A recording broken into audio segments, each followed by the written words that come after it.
Assalamualaikum warahmatullahi wabarakatuh.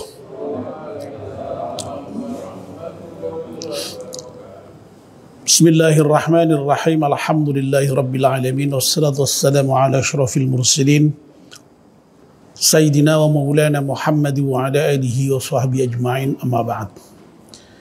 Ibu-ibu, bapak-bapak, dan saudara-saudara sekalian, jamaah salat maghrib Masjid At-Taqwa yang insyaallah dimuliakan dan dirahmati Allah Subhanahu wa taala.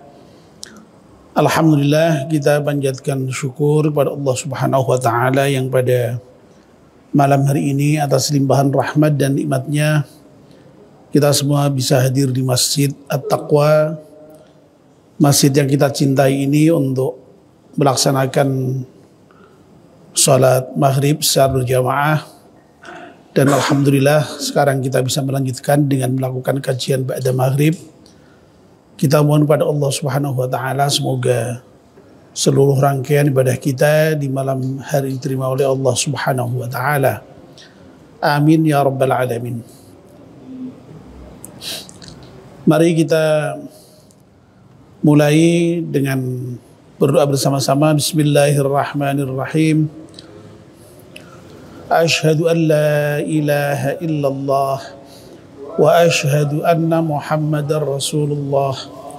Raditu billahi rabba wa bil islami dina wa bi Muhammadin nabiyya wa rasulah. Rabbi zidni ilma warzuqni fahma wa alhiqni bis salihin. Amin. Mohon bacaan surat Al-Fatihah sekali untuk pengarang kitab Nasihul Ibad dengan iringan doa, semoga kitab yang kita baca ini bermanfaat untuk kita semuanya. Ala dhiniyah Al-Fatihah. A'udzu billahi minasyaitonir rajim. Bismillahirrahmanirrahim. Alhamdulillahi rabbil alamin, arrahmanir rahim, maliki yaumiddin. Iyyaka na'budu wa iyyaka nasta'in. Ihdinas siratal mustaqim. صراط الذين أنعمت عليهم غير المغضوب عليهم ولا الضالين.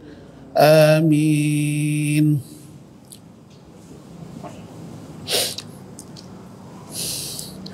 Bapak dan ibu-ibu, kita masih meneruskan kajian kita kitab Nasihul Ibad, dan kita masih membicarakan bab thulathi, makalah yang ke-49. Sebagaimana sudah kita bicarakan, makalah yang ke-49 ini merupakan pengandikan dari sebagian hukama atau ahli hikmah yang menyatakan, man arafallaha lam yakun lahu ma'al khalqi ladzatun wa man arafad dunya lam yakun lahu rahbatun wa man arafa adlallahi ta'ala lam yataqaddam ilaihil khusama. Man arafallaha, barang siapa yang mengenal Allah, ma'rifat kepada Allah, lam yakun lahul khalqi ladzatun, tidak ada baginya kelezatan atau kenikmatan bersama dengan makhluk. Ya, kenapa demikian? Karena orang yang mengenal Allah itu lam yuhibba ghairallah, dia tidak mencintai selain Allah Subhanahu wa taala. Wa man arafat dunya, dan barang siapa yang mengenal dunia, lam yakun lahu rahbatun, maka tidak ada baginya kesenangan. Ya. Karena apa? Karena bi'anha faniyatun, karena dunia itu fana. Karena dunia fana itulah maka orang yang mengenal dunia itu dengan baik, dia akan memilih akhirat yang kekal dan kemudian dia beramal untuk kepentingan akhirat itu. Ini 2 poin yang pertama. Dan 2 poin yang pertama ini sudah kita bahas pada pertemuan-pertemuan yang lalu. Malam ini kita akan melanjutkan poin yang ketiga. Man arafa adlallahi ta'ala lam yataqaddam ilaihil khusama. Man arafa adlallahi ta'ala, barang siapa yang mengenal keadilan Allah Ta'ala, lam yataqaddam ilaihi, maka tidak akan berhadapan dengannya al-khusama, musuh-musuh. Ya. Ya, artinya ya orang yang mengenal betul keadilan Allah itu tidak akan punya musuh sama sekali. Ya. Nah, Imam Nawawi kemudian memberikan penjelasan, ai lam yuqbilu alaihi. Maksudnya ya para musuh tadi itu tidak akan berhadapan ya dengan orang yang betul-betul mengenal keadilan Allah tadi itu, li'annahu, karena sesungguhnya ya, orang yang mengenal keadilan Allah tadi itu tarakal khusumata, dia sudah meninggalkan permusuhan atau percekcokan. Ya. Saya kira ini ya relatif jelas ya, meskipun memang butuh penjelasan lebih lanjut ya.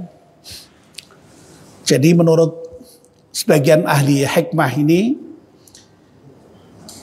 orang ketika dia mengenal keadilan Allah, maka dia tidak akan punya musuh. Karena apa? Karena musuh ya tidak akan pernah menghadapi dia, tidak karena memusuhi dia, wong dia sudah meninggalkan permusuhan sama sekali. Ya. Yang namanya permusuhan, yang namanya konflik, yang namanya percekcokan itu kan ketika ada semacam perbedaan kepentingan di antara orang-orang yang berkonflik itu, yang bermusuhan itu. Ya. Nah, kalau seseorang itu sudah tidak merasa punya kepentingan apapun terhadap orang lain, itu kan ya tidak punya musuh, merasa tidak punya masalah sama sekali. Ya. Orang bermusuhan itu kan ketika merasa punya masalah dengan orang lain dan kemudian masalah itu ya dipermasalahkan betul, ya dipermasalahkan betul. Tapi kalau misalnya ada masalah sekalipun lalu kemudian sudah dianggap tidak ada masalah, kan ya selesai, ya. Ya, misalnya dengan dimaafkan, itu kan selesai. Ya. Orang itu kan kemudian lalu bermusuhan, apalagi sampai kemudian berkepanjangan, ya karena memang tadi itu, ya biasanya tidak bisa memaafkan, lalu bahkan kemudian ada dendam ya yang terus dipelihara sehingga ya kemudian ya selamanya akhirnya bermusuhan, ya. Dan kalau itu kemudian melibatkan banyak orang, waduh, ya semua orang akhirnya jadi musuhnya itu. Ya. Dan hidup seperti itu tentu saja tidak enak, ya. Wong hidup lalu kemudian di mana-mana berhadapan dengan musuh itu tidak enak. Nah, orang ya, ini kata sebagian ahli hikmah ini, kalau dia itu betul-betul memahami atau mengenal keadilan Allah, itu tidak akan punya musuh itu. Karena apa? Ya orang kalau betul-betul yakin dengan keadilan Allah, ya, ketika ada orang yang katakanlah berbuat zalim sekalipun terhadap yang bersangkutan itu, loh dia tidak ambil pusing itu, tidak peduli itu, ya, dia memaafkan itu, ya, atau minimal tidak peduli lah minimal, ya, tidak peduli. Ya, itu bukan urusan saya. Dia menzalimi saya, biarin aja, itu urusan dia. Selesai kan ya.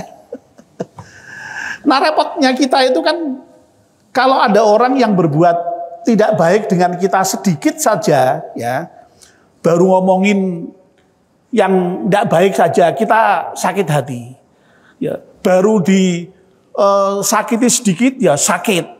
Baru apalagi disakiti serius ya, sakitnya bukan main.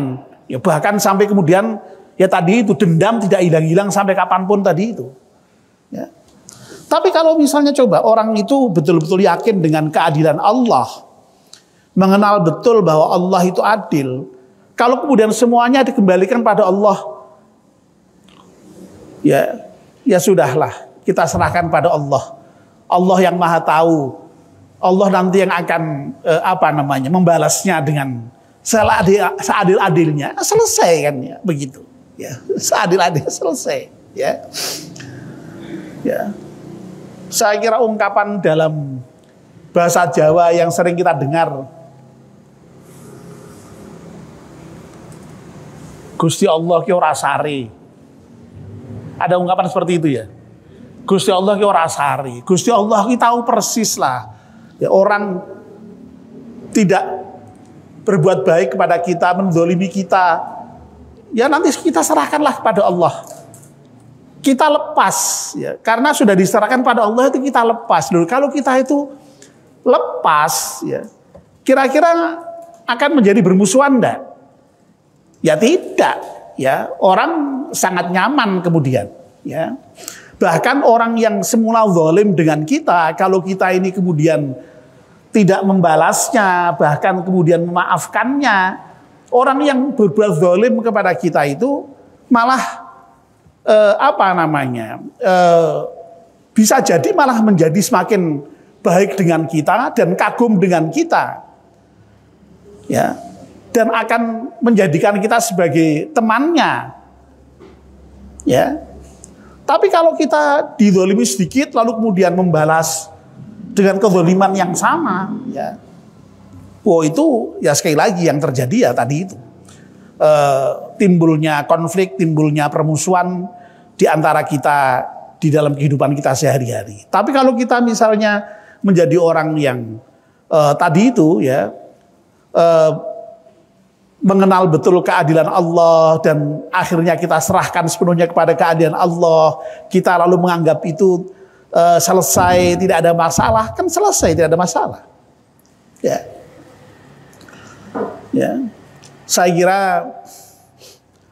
ya episode dalam kehidupan Nabi kita Muhammad SAW yang menunjukkan betapa baiknya Nabi ketika dizalimi oleh orang lain, itu kan sudah cukup bagi kita itu untuk mendapatkan pelajaran bahwa ketika ada orang yang berbuat zalim kepada kita sekalipun, kalau kita itu kemudian memaafkan, itu yang terjadi bukan permusuhan, tapi kemudian justru orang-orang yang semula memusuhi Nabi itu kemudian menjadi apa? Menjadi dekat dengan Nabi, bahkan kemudian beriman kepada Nabi dan menjadi pembela Nabi. Ya. Itu banyak sekali ceritanya itu yang sudah seperti itu. Ya, Masya Allah itu. Ya. Jadi sehingga Masya Allah ya ini saya kira makalah yang luar biasa ini ya, memberikan nasihat kepada kita ya untuk menjadikan diri kita ini menjadi orang yang betul-betul memahami keadilan Allah, sehingga semuanya itu lalu kita serahkan kepada Allah ya. Kita kalau ada orang yang menzalimi kita, sedapat mungkin kita itu memaafkan, melupakan. Kalau bisa seperti itu, insya Allah hidup kita tidak akan punya musuh. Ya. Tapi kalau ada orang salah sedikit dengan kita, kita tidak terima, ya kita lalu kemudian membalasnya, wah jadi musuh kita. Apalagi kalau kemudian rasa dendam itu dipelihara terus menerus, waduh ya nggak akan selesai itu permusuhan kita dengan orang lain itu. Ya, nah ini saya kira makalah yang saya kira luar biasa, memberikan nasihat kepada kita yang luar biasa untuk bisa menjadi pemaaf, bisa menjadi orang yang ketika menghadapi persoalan dengan orang lain itu semeleh, ya, lalu menyerahkan sepenuhnya kepada Allah Subhanahu wa taala, ya. Allah Maha Adil, ya, dan Allah nanti yang kalau sekiranya akan berkehendak membalas, ya itu keadilan Allah yang akan berbicara. Kira-kira begitu sikap yang diharapkan dari nasihat dari makalah yang ke-49 bab tsulasi ini, ya. Nah, Bapak dan Ibu yang dimuliakan Allah SWT, ya, sampai di sini ketiga poin dari makalah ini sudah selesai, ya. Jadi saya ingatkan kembali, ya, 3 poin dari makalah ke-49 ini yang masih merupakan bagian dari bab tsulasi yang isinya ada 3 poin nasihat itu, ya. Yang pertama tadi, man arafallah lam yakun lahu ma'al khalqi ladzatun. Barang siapa yang mengenal Allah maka baginya tidak ada kenikmatan bersama dengan makhluk. Barang siapa yang mengenal dunia, wa man arafat dunya lam yakun lahu rahbatun, ya, tidak ada baginya kesenangan, ya. Wa man arafa adlallahi ta'ala lam yaqaddam ilaihil khusama, dan barang siapa yang mengenal keadilan Allah maka tidak ada musuh baginya, ya. Nah, di bagian yang berikutnya ini Imam Nawawi memberikan penjelasan lebih lanjut dengan mengutip dawuhnya Al-Hasan rahimahullahu ta'ala. Kama qala Al-Hasanu rahimahullahu, man arafallaha ahabbahu wa man arafad dunya karihaha. Ya. Ini nampaknya penjelasan untuk poin yang pertama dan kedua. Barang siapa yang mengenal Allah maka dia akan mencintai Allah, ya. Wa man arafad dunya karihaha. Tapi sebaliknya, kalau orang itu mengenal dunia, pasti akan membencinya justru malahan. Ya. Ya. Jadi kalau sekali lagi ya, kalau ada orang kok mencintai Allah, maka akibatnya pasti dia akan mencintai Allah. Ya. Jadi dengan mengenal Allah itu akan mencintai Allah. Ya. Sehingga dengan mencintai Allah itu lalu kemudian ya dia melaksanakan apa yang diperintahkan Allah dan menjauhi larangan-larangannya itu, ya. Tapi sebaliknya, kalau orang itu mengenal dunia dengan baik, ya, maka justru dia akan membencinya, ya, tidak mencintai dunia itu. Ya, karena apa? Wong dunia itu fana kok, ya. Bela-belain kayak apa ya, akan hancur, akan rusak, ya. Mengumpulkan sebanyak apapun dunia ya nanti akan rusak, akan ditinggalkan, ya. Bahkan sebelum menikmatinya sama sekali, ya. Kemarin sudah saya contohkan itu ya, kasus yang paling mutakhir ya, itu siapa namanya, pegawai Mahkamah Agung itu ya, yang mengumpulkan uang dari bukan judi online Pak, dari makelar kasus ya, makelar kasus itu Markus itu ya, Markus istilahnya betul ya. Makelar kasus itu sampai terkumpul selama berapa tahun? 12 tahun ya, 12 tahun itu 900 miliar lebih ya, jadi hampir 1 triliun. Dan emas sampai berapa? 51 kilogram gitu ya. Ya. Cuma disimpan di dalam rumah, nggak diapa-apakan ya. Belum sempat digunakan sudah ketahuan ya. Ya. Kalau misalnya tidak ketahuan sekalipun itu ditinggalkan ya. Apa dia akan selamanya memegang harta itu dan menikmati harta itu. Bahkan dia tidak sempat menikmatinya. Karena kalau dinikmati akan pasti ketahuan ya. Wong orang itu yang namanya gaji kelihatan setiap bulan seberapa, lalu jumlah kekayaannya seberapa itu bisa dihitung gitu ya. Begitu. Sehingga lalu ya mestinya orang tidak sampai seperti itu. Untuk apa? Wong itu fana ya, itu fana. Ya. Ya. Jadi kemarin sudah kita bahas ya. Ini Imam Nawawi hanya kemudian memberikan semacam penegasan dengan mengutip makalah dari Al Hasan rahimahullah ini.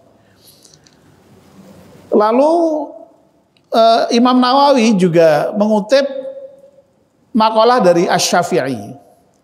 Wa qala Asy-Syafi'i, dan berkatalah Imam Syafi'i radhiyallahu anhu, semoga Allah meridhoinya, wa nafa'ana bi ulumihi wa barakatihi, dan semoga ilmu dari Imam Syafi'i itu bermanfaat untuk kita dan memberkati kita semuanya, amin. Nah, makalah Imam Syafi'i ini dalam bentuk syair ya. Dan ini nampaknya syair dalam bahar tawil mungkin ini ya. Jadi yang wazannya adalah fa'ulun mafa'ilun fa'ulun mafa'ilun fa'ulun mafa'ilun fa'ulun mafa'ilun fama hiya illa jifatun mustahilatun alaiha kilabun hammuhun najdidhabuha. Ya. Fa in tajtanibha kunta silman li ahliha wa in tajtadhibha naza'atka kilabuha. Ya. Jadi saya sudah pernah menyampaikan ya, jadi syair dalam bahasa Arab itu biasanya disusun dengan mengikuti pola-pola tertentu ya, wazan tertentu, dan itu disebut dengan bahar ya. Bahar itu macam-macam ya, ada bahar tawil, bahar rajaz, bahar kamil, bahar wafir ya, dan seterusnya itu ya. Saya tidak secara khusus mempelajari ini, tapi dulu ketika di pesantren tuh kiai saya sering kalau ketemu dengan syair itu pasti kemudian menyebut ini bahar ini, lalu kemudian dijelaskan wazannya atau timbangannya itu, sehingga kemudian lalu ya sampai sekarang masih ada yang ingat ya. Sehingga ya pasti seperti itu polanya itu syair itu. Jadi tinggal ini bahar apa, sehingga ya lagunya seperti itu ya, tinggal melakukan saja ya, gitu. Baik, mari kita terjemahkan dan fahami maksudnya ya. Fama hiya, maka dunia itu tidak ada lain illa jifatun mustahilatun, ya, merupakan bangkai yang sudah berubah bentuk ya. Alaiha, dan atas bangkai itu kilabun, anjing-anjing, hammuhun najdidhabuha, yang perhatiannya ya menarik-narik, berebut terhadap bangkai tadi itu ya. Masya Allah ya, ini dunia itu kadang-kadang kalau di dalam dunia sufistik itu ya, atau dunia tasawuf itu sering digambarkan dengan hal-hal yang sangat negatif seperti ini ya. Jadi dunia itu oleh Imam Syafi'i digambarkan seperti bangkai ya. Bangkai itu yang, dan itu sudah bangkai yang sudah membusuk gitu, Masya Allah ya. Nah bangkai yang sudah busuk itu ya tidak ada lain ya yang mau ya anjing itu kan, ya anjing itu biasanya berebut itu ya, berebut terhadap bangkai yang apa tadi itu sampai dengan tulang-tulangnya bawahan itu berebut anjing-anjing itu ya. Dan itulah memang anjing seperti itu ya. Ya Allah, ini orang-orang yang berebut dunia itu ya digambarkan seperti anjing-anjing itu, Masya Allah ya. Naudzubillah ya. Nah lalu kemudian fa'in tajtanibha, maka kalau kalian itu menjauhi dunia ya, yang tadi digambarkan seperti bangkai tadi itu ya, kunta silman di ahliha, maka engkau menjadi orang yang damai, yang selamat dari ahli-ahli dunia itu ya. Wa in tajtadhibha naza'atka kilabuha, tetapi kalau engkau juga ikut terlibat dalam tarik-menarik dunia tadi itu ya, berebut dunia tadi itu ya, tentu saja anjing-anjing yang lain juga akan rebutan dengan Anda ya, akan merebut Anda juga begitu, Masya Allah ya. Jadi sekali lagi ya, ini Imam Syafi'i menggambarkan dunia itu seperti bangkai ya, yang hanya anjing-anjing saja yang akan berebut terhadap bangkai tadi itu. Nah kalau kita itu, kata Imam Syafi'i, bisa menjauhi dunia ya, itu kita akan damai, kita akan selamat dari ahli dunia tadi, orang yang berebut dunia tadi itu. Ya karena apa ya? Ya pasti damai, selamat dong. Kita tidak termasuk orang yang berebut itu. Ya. Ya kita ini kan sering terjadi konflik, sering berebut. Ya, ini kan karena ya apa? Kita berebut dengan orang lain itu. Orang lain kepengen, kita kepengen. Royoan tuh ya gitu tuh ya.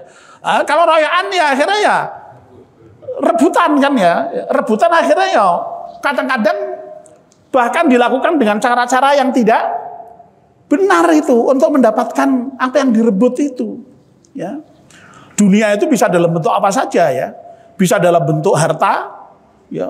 Coba kalau kita berebut harta itu, Masya Allah itu ya kita ya bengkerengan dengan orang lain kepengen, kita kepengen no ya. Apalagi berebut wanita, Masya Allah, orang berebut wanita itu sampai juga direwangi bunuh-bunuhan itu.